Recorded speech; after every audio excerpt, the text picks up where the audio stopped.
Hello guys, स्वागत है आपका एक नई वीडियो में। आज की इस वीडियो में आपको बताने वाला हूं एक नए वैकेंसी नोटिफिकेशन के बारे में। इसकी पूरी जानकारी के लिए इस वीडियो में अंत तक बने रहिएगा। चैनल पे नए हैं तो चैनल को आज ही सब्सक्राइब कर लें और बेल आइकन भी प्रेस कर दें। साथ ही साथ टेलीग्राम पे सभी गवर्नमेंट अपडेट्स के नोटिफिकेशंस की जानकारी पाने के लिए आज ही ट्रेंडिंग रोजगार हमारा चैनल है टेलीग्राम पे, उसको ज्वाइन कीजिए। वहाँ पे आपको जितनी भी नोटिफिकेशंस आती हैं उनकी पीडीएफ नोटिफिकेशन आपको वहाँ पे मिल जाएगी। शुरुआत करते हैं इस वीडियो की। तो ये बैंक ऑफ बड़ौदा का नोटिफिकेशन है जहाँ पर वैकेंसीज जारी की गई हैं। अच्छी खासी वैकेंसीज हैं ऑल ओवर इंडिया के लिए, डिफरेंट स्टेट्स और यूनियन टेरिटरीज की वैकेंसीज हैं। और ये वैकेंसीज जो हैं रेगुलर बेसिस पे वैकेंसीज को भरा जाएगा, यानी कि टेम्परेरी जॉब्स नहीं होंगी, परमानेंट जॉब होगी आपकी बैंक में। और यहाँ पे वैकेंसी की बात करें तो लोकल बैंक ऑफिसर की ये वैकेंसी है। लोकल बैंक ऑफिसर की वैकेंसी के लिए आप एप्लीकेशन फॉर्म भर सकते हैं 24 जुलाई 2025 तक।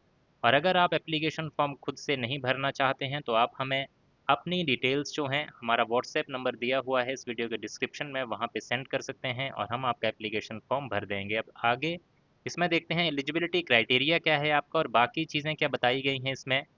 तो जैसा कि मैंने बताया, पोस्ट का नाम है लोकल बैंक ऑफिसर। इसमें जो वैकेंसीज हैं ऑल ओवर इंडिया की 2500 वैकेंसीज हैं, जिसमें आपकी उम्र जो है 21 साल से लेके 30 साल के बीच में होनी चाहिए। और इसके लिए क्वालिफिकेशन की बात करें तो आपने ग्रेजुएशन किया होना चाहिए किसी भी सब्जेक्ट में। अगर आपने ग्रेजुएशन किया है किसी भी सब्जेक्ट में या फिर किसी ने इंटीग्रेटेड ड्यूअल डिग्री किया हुआ है, दोनों ही तरह के कैंडिडेट इस एप्लीकेशन फॉर्म को भर सकते हैं।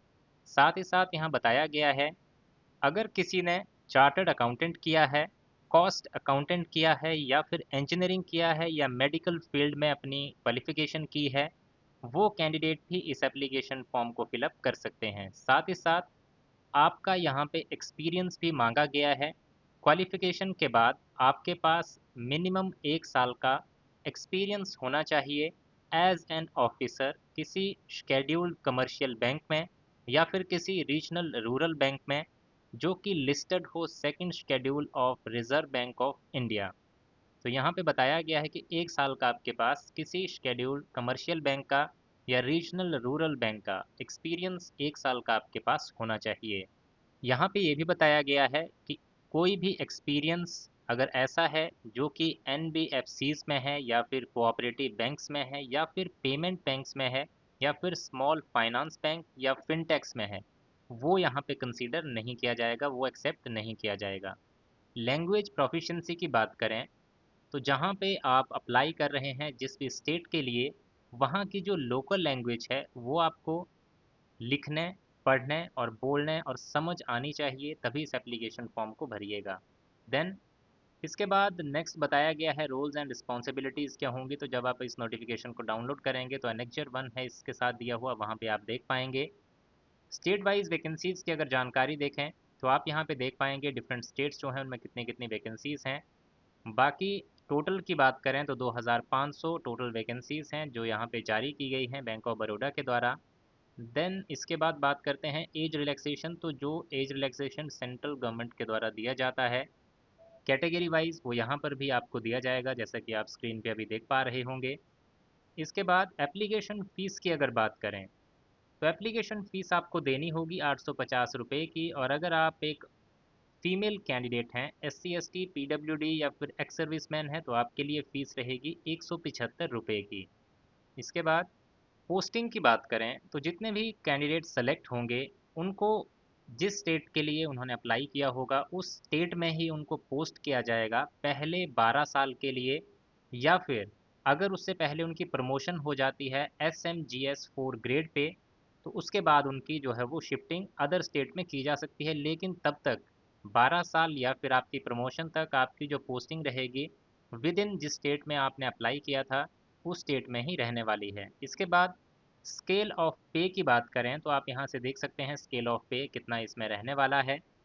इसके बाद नेक्स्ट यहाँ पे एलिजिबिलिटी क्राइटेरिया की बात करें तो एज और एजुकेशन क्वालिफिकेशन एक्सपीरियंस इन सब के बारे में मैं आपको पहले ही बता चुका हूँ। अब आते हैं इसमें सिलेक्शन प्रोसेस पे। तो सिलेक्शन कैसे होगा आपका, सबसे पहले इसमें आपका ऑनलाइन टेस्ट कंडक्ट होगा। उसके बाद साइकोमेट्रिक टेस्ट जो है आपका यहाँ पे कंडक्ट किया जाएगा। देन उसके बाद ग्रुप डिस्कशन या फिर आपका इंटरव्यू जो है वो कंडक्ट होगा। तो इस तरह से आपकी सिलेक्शन प्रोसेस जो है इसमें रहने वाली है।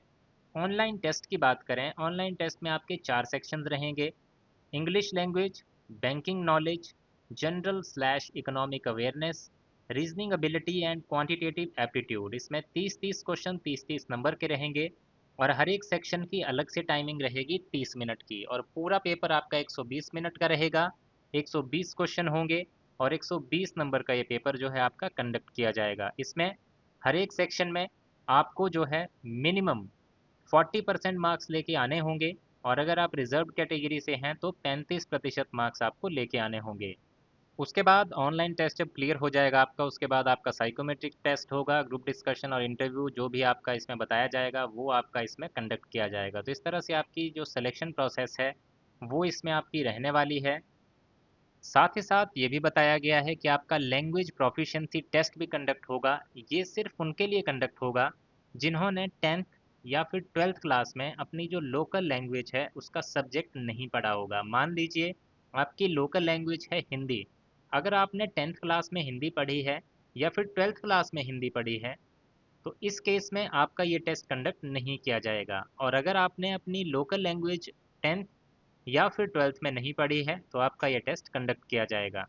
ये टेस्ट अगर आपका क्लियर होता है देन उसके बाद ही आपको अलाउ किया जाता है पर्सनल इंटरव्यू के लिए।